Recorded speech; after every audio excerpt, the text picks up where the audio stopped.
하지만 이게 한계점이 있죠. 아직 아까 제가 그래서 파이프라인을 소개를 드린 건데요. 파이프라인의 첫 번째가 뭐였죠? 문제를 정의를 하는 겁니다. 그런데 문제를 정의하기 어려운 경우가 굉장히 많이 있습니다. 왜냐하면 사람에게도 어떤 게 정답인지 모호한 게 많거든요. 예를 들면 저희가 뭐 글자를 썼을 때 글자 잘 쓰는 사람 그 글을 좀 찾아줘라고 했을 때 글을 잘 쓰는 거를 정의하기가 굉장히 어렵죠. 사람에게도 어려운 일인데 그러면 이제 기계에게도 어떤 좋은 문제를 주기가 어렵습니다. 그리고 정답 데이터셋을 얻는 것도 굉장히 어려운 일이고요. 왜냐하면 이 기사가 스포츠에 대한 거야, 연애에 대한 거라고 줘야 되는 거예요. 그리고 어느 정도 데이터가 많아야지 충분한 건가 이런 거에 대한 사회적 합의에 이르기가 굉장히 어렵습니다. 요새 그 판사 분들이 이제 과거에 뭐 어떤 잘못된 정보나 그 강압적인 수사에 의해서 잘못된 판결하는 경우가 많이 이제 보도가 되고 있는데 그래서 판사 AI 도입해야 되는 거 아니야? 저희가 무스갯소리를 많이 얘기를 합니다. 하지만 저희가 진짜 도입을 해야 된다고 봤을 때 진짜 어느 정도 데이터가 많이 주어져야지 판사 AI를 쓸 수 있는 거야? 이런 사회자의 합의에 도달하기 굉장히 어렵고요. 그리고 과거의 데이터도 저희가 바이어스가 없다고 할 수 없죠. 왜냐하면 그렇게 잘못된 판결이 과거에도 굉장히 많은데 저희가 그것들을 뭐 잘못됐다고 얘기를 하기 위해서는 그런 재심 청구가 이루어져야 되고 뭐 이렇게 공소시효가 지나서 정말 누가 봐도 잘못된 건데 잘못됐다고 정정되지 않은 판결 데이터가 많은데 이런 것들을 어떻게 뺄 건가 이런 것들에 대한 것도 사실은 좀 어려운 일이고요. 근데 모델도 이런 것들을 공평하게 데이터를 잘 쓰고 있는지가 저희가 판단하기가 어렵습니다. 그래서 이런 사회적 합의에 이르는 이런 부분들이 굉장히 이제 쉽지 않다라고 이제 말씀드리고 싶고요. 그래서 또 그런 의미에서 이게 AI 예측이 사용자에게 왜 이런 예측을 했다라고 설명하는 것도 어렵습니다. 뭐 예전에 AI 같은 경우는 이런 단어 때문에 이렇게 했어라고 쉽게 얘기를 할 수가 있었는데 아까 뭐 언어 모델을 통해서 말씀드렸지만 AI는 사전에 이거를 굉장히 고차원의 어떤 자기만이 이해하는 형태로 변환을 시켜가지고 그거 가지고 학습을 하기 때문에 뭐 이걸 봤을 때 사람이 이해가 이제 바로 안 되게 되면 이유를 설명하기 어렵겠죠. 그래서 그게 설명하기 위한 기술들도 지금 현재 많이 개발 중에 있고요. 그리고 악의적인 공격에도 굉장히 취약합니다. 파이프라인을 보시면 알겠지만 이 파이프라인의 어느 한 군데서라도 잘못된 데이터를 주고 모델을 잘못되게 학습을 시키면은 바로 잘못되는 겁니다. 그리고 AI 사이의 정보 공유가 실질적으로 불가능합니다. 그러니까 파이프라인은 보면 아시겠지만 각자 쓰는 데이터가 다르고 근데 그 모델만 봤을 때는 무슨 데이터를 썼는지도 모르고요.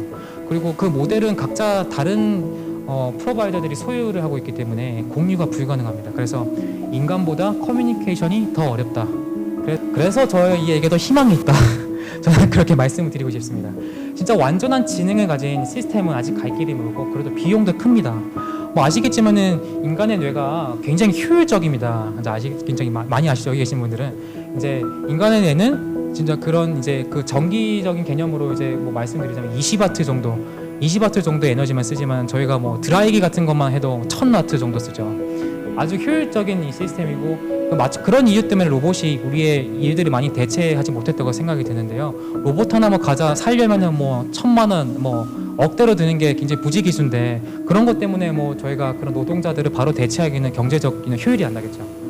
하지만 이제 어느 정도 대체할 거는 뭐 자율주행도 있지만 대체가 되는 건 피할 수 없다고 생각이 듭니다. 그래서 저희가 어찌됐든 부족한 점을 이제 채워주는 형태로 저희가 저희 능력들을 개발이 많이 해야 되는데요. 그래서 이 기계학습 파이프라인을 잘 이해를 하는 게 중요합니다. 그래서 인공지능이 뭔가 결과를 준다고 해서 바로 신뢰를 하는 게 아니라 거기 데이터 뭐 썼어?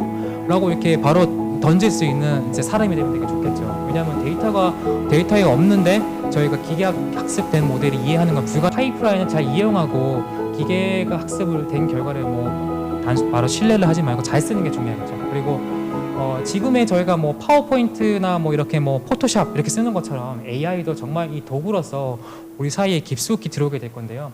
저는 전공 불문 그래서 이렇게 도구로 잘 써서 사회와 의사소통하고 의사결정하는 기술이 필요하게 될 거라고 생각합니다. 너무 어렵게만 생각하지 마시고 파워포인트도 예전엔 그랬지만 예전에는 이제 뭐 전공 불문 그런 얘기 하잖아요. 나 언제 한번 파워포인트 마스터 해야 되는데 언제 한번 포토샵 배워야 되는데 이렇게 얘기하는 것처럼 인공지능을 정말 이렇게 써야 될 때가 오니까 그에 대해서 좀 준비를 하는 게 중요하고 그리고 저는 이런 AI를 활용을 해서 저희의 인지 오류를 깨는 도구로 사용하는 게 또 중요하다고 생각합니다. 지금 바둑 같은 경우에도 2세대 구단 이후에 지금 바둑 기사들이 이제는 과거의 기사들의 기보를 보는 게 아니라 알파고의 기보를 보면서 공부를 한다고 하죠. 마찬가지로 저희가 진짜 당연히 맞는 건 줄 알았는데 틀렸던 것들을 AI가 많이 찾아낼 겁니다. 그런 걸 통해서 아까 뭐 AI도 비슷한 답을 줬지만은 저희도 발전하고 인간과 사회가 발전하는데 좋은 도구가 될 거라 생각합니다. 그리고 철학적으로도 이제 이런 파이프라인적인 입장 쪽 봤을 때 문제 정의하는 능력이 굉장히 중요해질 거고요. 그럼에도 불구하고 그리고 이제 인간의 능력이나 존엄성은 끊임없이 위기에 처할 거라고 생각합니다. 저희가 뭐 현재 시대에도 저희가 뭐 학교에 가게 되면은 뭐 일반적인 학교에 가게 되면 어떤 뭐 수학, 과학 성적이나 언어, 뭐 국어 성적에 의해서 저희가 숫자에 의해서 정렬을 당하고 커트를 해서 뭐 학교에 보내지는 이렇게 상황이 이루어지게 되는데 저는 그게 내가 그냥 수학을 못한 거지 내가 뭐 어떤 나의 문제가 아님에도 불구하고 굉장히 막 쪼그라들죠. 아 나는 뭐 잘하는 게 뭔가 그럴 필요가 전혀 없는데 하지만 이제 AI가 나보다 잘하는 게 더 많아지게 되면은 그런 내가 작아질 수 있는 혹 이제 어떤 기회가 많아질 수도 있을 거라 생각합니다. 그래서 이런 존엄성을 지키기 위한 내가 누구인가, 내가 어떻게 살아갈 건가에 대해서 알려줄 수 있는 철학적 토대가 필요하다라고 생각이 들고요. 오늘 뭐 짧은 강연이지만 이렇게 집중해서 들어주셔서 감사하고요. Q&A 시간에 또 질문 또 주시면 감사하겠습니다. 감사합니다.